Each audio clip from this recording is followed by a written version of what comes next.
Hey buddies, welcome to AmassGames. My name is Simon, doing a setup, play and review video for the game Arctic. This is by Ludonaute. It's for 2 to 4 players and takes around 10 minutes per player to play, so at least 20 minutes as I'll be setting this up as a 2-player game. You're going to get various decks of cards. There's numbers 1, 2, 3 and 4, so if you're playing as a 2 you can grab any of these combinations, but you're going to play with more decks with more players, so it's a deck per player, and shuffle them all up together. So just give them a really quick shuffle. As you can see, that's a much worse shuffle than I think you normally see, but it's just the name of speed. But meanwhile, so I'm still setting this up, please make sure you like, subscribe and hit the notification bell.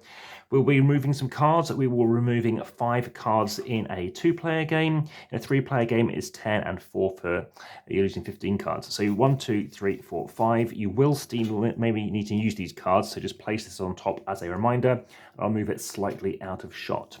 Now, as I did mention earlier, if you have any questions, always do let me know via the comments best on YouTube. This does get shared, and please do share. And of course, as mentioned about like, subscribing, and hitting the notification bell. We're now going to make a river of 6 cards. Let's start on the right-hand side here. And also check out the various playlists while I'm setting this up. This is going to be how to set up play and review playlist, the Amass playlist, AmassGames playlist, and also I think there's a family playlist as well. Normally, I'll leave this off to the left-hand side, but I'm leaving it with the right-hand side for now. So this is a game whereby you are trying to collect animals and you're trying to get sets of them. A set means at least 2 animals, and at the end of the game you'll be scoring up your personal pile.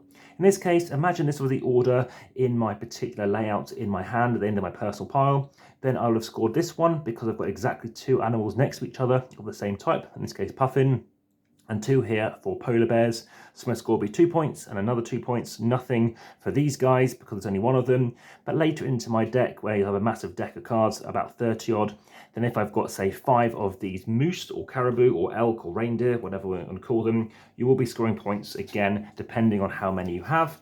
And this is how it scores. So in this case, I would score myself 2, would give me 1 point. These ones would give me 1 point as well. If I had 5, I'd get 10 points. But this is a game whereby you normally will hit quite a few 6s, but more than 6 will not score you more than 15 points. And then however many different animals you have scored, you'll also get points equal to that as well. So if I manage to score, say, 5 animals, I get 10 points at the end of the game. So you'll be scoring points based on the amounts that you have, the amount of differences as well. Also, you'll score bonus points for having your special wild token animal. So you can take all 6, shuffle them up, give one to each player, and I'll be scoring myself for walruses, depending on how far we go on this track, which I'll talk about in a minute. And lastly, any negative points. You'll lose 1 point for each card in your kind of negative pile relating to not being able to pretty much store animals. You're going to hand this starting player marker to somebody, and you're going to keep on playing until your deck of cards has run out. And then once this common supply deck has run out, you'll finish the round and play one more round, and then that will be it. So take these various tokens. Again, they will be representing one of your starting faction, but you'll not be wanting to reveal who it is. If you start marching up with whatever it might be, let's say walruses, then people will try and bring that down, and I'll show you how that works. This also has a game whereby you can play with these various cards, and they have 2 different abilities. They might look quite similar, but there is a different effect going on with them. As you can see, left or right. We happen to have the puffin, which does different things. And I'll tell you now what they do before we continue moving on. So we have various animals, as I said, animal powers. Again, there's 2 of them. We happen to have this walrus. In this case, what this means is move the token corresponding to the main animal 1 extra card space. So you're helping to push it along, maybe in your favor. We have got the puffin for placing your cards. You can swap a card from your hand with a card from the river, so you're trying to get better cards. We have the polar bear. Choose a card from your penalty zone and place in another player's penalty zone. Now the last game, funnily enough, we found out that we didn't need this much early on, and I'll tell you how you get these cards in a moment, but it was because nobody had cards in the penalty zone. Over here we happen to have the orca, immediately refill the river after each card you take, and we happen to have here the moose, increase or decrease your draw value by 1, and here we have, when placing cards, you may place the final card underneath your personal pile. So that's what we're starting off with. Again, you can randomize it and see what card comes out, and have the score pad as well, which we'll come on to. So everybody's going to be drawing 3 cards. So start off with 3 cards, and then we're going to tell you how the turn works. So what I'm looking to do is you're first going to move into adding animal cards to your pile and taking a power card. So I might want to play a certain card, in which case I might want to play this card into my personal pile because I've got more orca to come. So I play this card. Let's just say this is my area where I'm starting off with. So I play this 1 card, and this now tells me I'm drawing 1 card. Now I've already got a puffin in my hand, so let's say I take another puffin, and then that will be it. I've drawn cards, and then you're also going to move animal tokens before you draw cards. So I can move my orca up, which might look a bit suspicious, and the walrus goes down. So maybe early on, I do it the other way around and hope people will not notice. Then we will refill at the end of the turn. So you're drawing more than one card. Let's say you're drawing 5, such as here, there's 4, there's 5. Then you will not keep on replenishing. That's only at the end of your turn. Now, if it gets back to my turn, what can happen is I can be taking this orca token. That's something else that can occur. I will come on to that again in a second. So let's just say I have now finished my turn, and let's just say it's come back to me. Well, one thing I haven't done is I've played out my card. So that's me playing out one card, so I shouldn't have done that yet. I now must draw 5 cards. So in this case, I can draw 5, so I probably want this one, and there's a couple of these walruses, and let's say a polar bear. So I've now got 5 cards into my hand, 3, 4, 5, 6, 7. The hand limit is 7, so luckily I'm okay with that. Got some options going on here. We've got out puffins, we've got polar bear, and we've got a moose. So as you see, I have now played out the card. I have now moved the animal tokens around, and I've drawn some cards. So that's what's happened. And as you can see, I have now got a new river for the next player.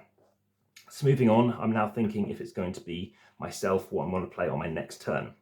So as you might have noticed, we've got these various player power tokens down the bottom here. And again, you are looking to, at first it's optional if you want to trigger one of them, but to gain them, if you happen to actually have that card played out, then you can take one of these. So let's just recap what that represents. So if you have fewer cards in your hand than you can place, then anything you do have left must be placed in your penalty zone, which I'll come on to. But if you can now take the power card corresponding to the main animal on your visible animal card. So I've done this, I've played this out, this goes in front of me. The next time it comes round to me, if I've got this in front of me, so this comes next to me over here, let's move this out of the way, I can now trigger this ability. So just to remind you what the orca does, and you might end up with quite a lot of these cards, is this allows you to refill the river after each card you take. So now I say it's back to my turn, I can now play out another card. Again, I really want to be playing out another orca, which I happen to have. So how many cards do I want to place? So let's have a think about this. You're going to choose a number of cards in your hand equal to the placement value on your visible cards. So we've got placement of 1. So I'm going to place this one down. So I've now got 2. And I've now must place another 4 more cards. So let's, for this case, I've got 3 puffins. So I'll get 2 points into the game because I've got 2 of them. Puffin, puffin, puffin. So now I've got 3 puffins. I've got to break the chain and bring out another card. I've got only 1 of each of these guys. There's more polar bears out. So let's play out a polar bear. And as you saw, I did happen to trigger what it was. So we did that orca, and it happened to have, playing out 4 cards, or 1 card, or 5 cards, in fact, whatever it might have been. But this one was playing out 5 cards. And now what's going to happen is I'm now going to move things around. So let's bring the orca down to make it look too obvious, and to anyone who might have been suspicious of that. And then I'll be then drawing cards. So in this case, I'm only drawing 1 card. I've got 2. I could take another moose. So we're all competing over trying to do different things, because somebody else might have played it, then I've seen I've played 3 puffins and realised, maybe he's happy just to score 3 points with puffins. And that's basically how the game's going to turn. So you're going to keep on taking your turns, wanting to see what's come up, and being aware of the fact that actually I could have seen new cards that came up based on the orca. I've got polar bear, so that's going to go in front of me as well. So I've got another thing that I can work with. I'm aware I've got things a bit kind of mashed into space here too. And then we've got this orca over here, which again we've talked about. But we've also got that polar bear, so you can choose a card from your penalty zone and play it to another player's penalty zone as and when that occurs. So this is a game, again, coming back to the premise of thinking about trying to play cards, trying to make sets of cards, but being aware of the fact that firstly, if you don't play out enough cards, and yet you're going to be drawing loads of cards, you might have to place the excess beyond 7 of your choice into that penalty zone. And recapping of scores, you'll get score at the end of here. Whoever you are on this one, you're going to get scores based on how many groups you have, both scored and of the amount within each group. And lastly, any negative points if you go beyond 7 and have an excess. So the thing of the game, well, assuming 5 obviously is an average rating for a board game, then for me this is higher than average. And if you want to look at our prior scores, then for example for Moose, I didn't do particularly well.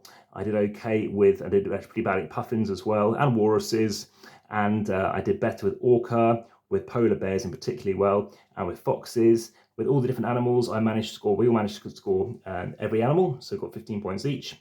And we all happened to do okay in terms of scoring the various animal types. and we didn't get any negative points. So my score was like mid-tier, and it's quite a nice, cute looking game. And yes, in terms of the card sizes, these are 63 by 88, so standard American size. Check out my sleeving playlist for May Day, as well as MTL amongst many others. So there's a very handy kind of little player aid showing you how you can score things up. And it is very tricky. You have to think ahead. This might be your kind of game. So look forward to you finding this out one as well. So for now, enjoy this game. Check my Spiel Essen playlist as well. For now, back to the table for Arctic.